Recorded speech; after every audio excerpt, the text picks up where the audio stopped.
What's up guys, Jeff Cavalier, ATHLEANX.com. Today I'm going to show you a chest workout that's going to maximize your chest development, and we're going to put the science behind the decisions to include the exercises that we do.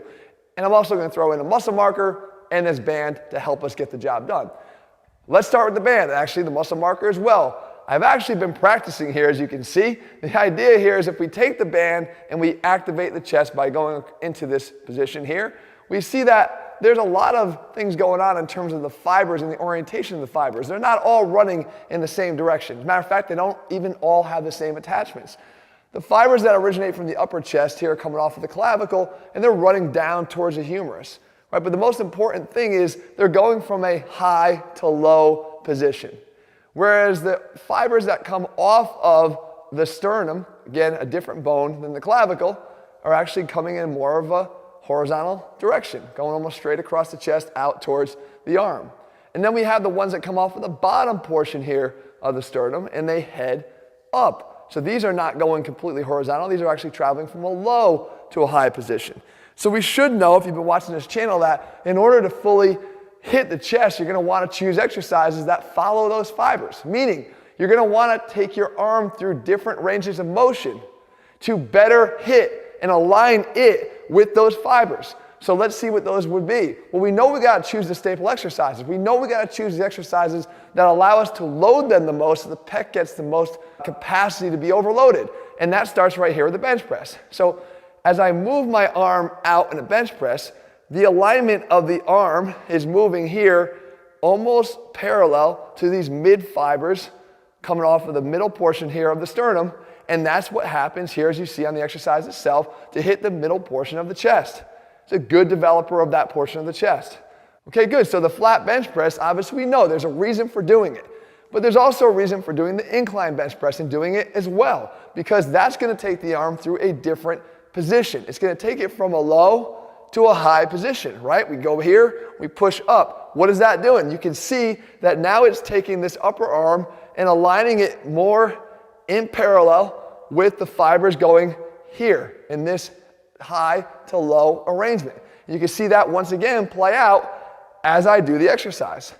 So far, we're 2 for 2. We've got 2 of the bigger exercises. We're able to load them up, and now we got to hit the lower portion of the chest. And the lower chest, we've probably heard, is best hit with a dip. Why is that? Again, it's not by accident, it's by anatomy. You take your arm through this position of an extended arm behind your body, and it comes and it travels down. And as it travels down, you go from this high to low position, better allowing you to hit the lower fibers of the chest versus the ones that run parallel and versus the ones that run from low to high.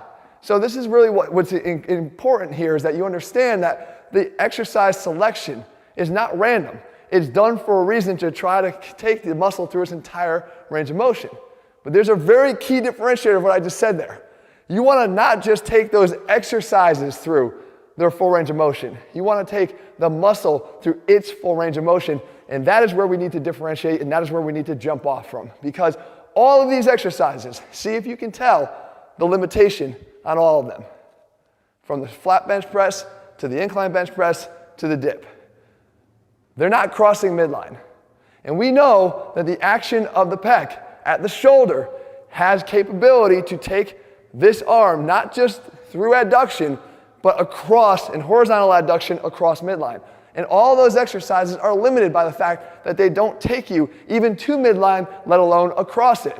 So how would you construct a better chest workout? What you'd want to do is you'd want to take those exercises and follow them immediately with a drop set of an exercise that's going to do that. So let's go back to the flat bench press.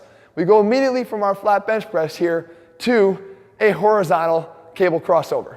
Right now, again, people might even say too, there's a lot of fans of the cable crossover saying that it's a better chest activator from EMG studies than what a flat bench press is doing. But guys, if you rely on EMG studies, then you wind up saying things like that and don't understand that though it may have a better percentage of activation, it's still not capable of being loaded to the extent that a barbell bench press is, therefore limiting its ability to be effective. It's if it's the only thing you do.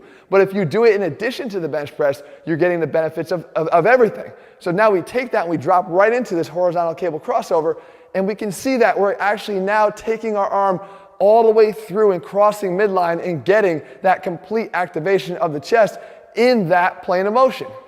So we don't have to stop there though, because we can do different planes of motion because this shoulder is a three-dimensional joint. We can hit any angle we want. So if we go back, now we do our incline bench press, and when we're done with that, we don't rest. We immediately go back over to the crossover, and we change the orientation so that our arms can go through this low to high arc. And again, we're not going to stop where we would stop on a bench press, on the incline bench press. What we're going to do is we're actually going to take the arm to midline and through midline, and you can see again the degree of contraction and complete contraction we're getting of the chest by doing so. It's a difference maker, guys, when you actually implement it.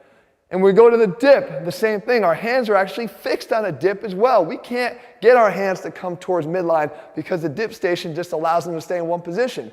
But we can take the dip, we can load it up, we can use weights, we can do whatever we want to create overload with that exercise. As soon as we're done, we come back over here, and now we change the orientation of the cables once again to go from high to low. And once again, it's not just getting to midline, but it's crossing through midline to get a complete contraction of the chest, an essential element for a complete chest workout. And again, one extra exercise here, a push-up, one that we do a lot, I'm sure. You don't have to stop with just the push-up because we're being limited once again by the fact that our hands are in contact with the ground and cannot get across our body. So we use the push-up into this banded push-up where I actually can come up and drive one hand across the body to create an adduction across midline, right? One arm staying down in contact with the ground, the other arm goes across. Of course, we want to switch sides and work both sides here.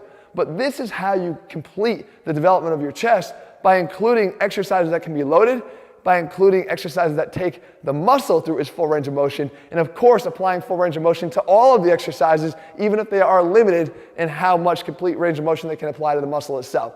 That is how you do it, guys. If you're looking for a complete workout that puts this all together, puts the science back in strength, head to ATHLEANX.com. As a matter of fact, we don't just train chest, we train like athletes. We try to figure out ways we can incorporate chest training into a more total body explosive application of it so that we move like athletes, function like athletes, and look like athletes. Those are all over at ATHLEANX.com. If you found the video helpful, make sure you let me know below. And if you haven't already done so, guys, please subscribe and make sure you turn on your notifications so you never miss a new video that we do, including the next muscle marker video. All right, guys, talk to you again soon. See ya.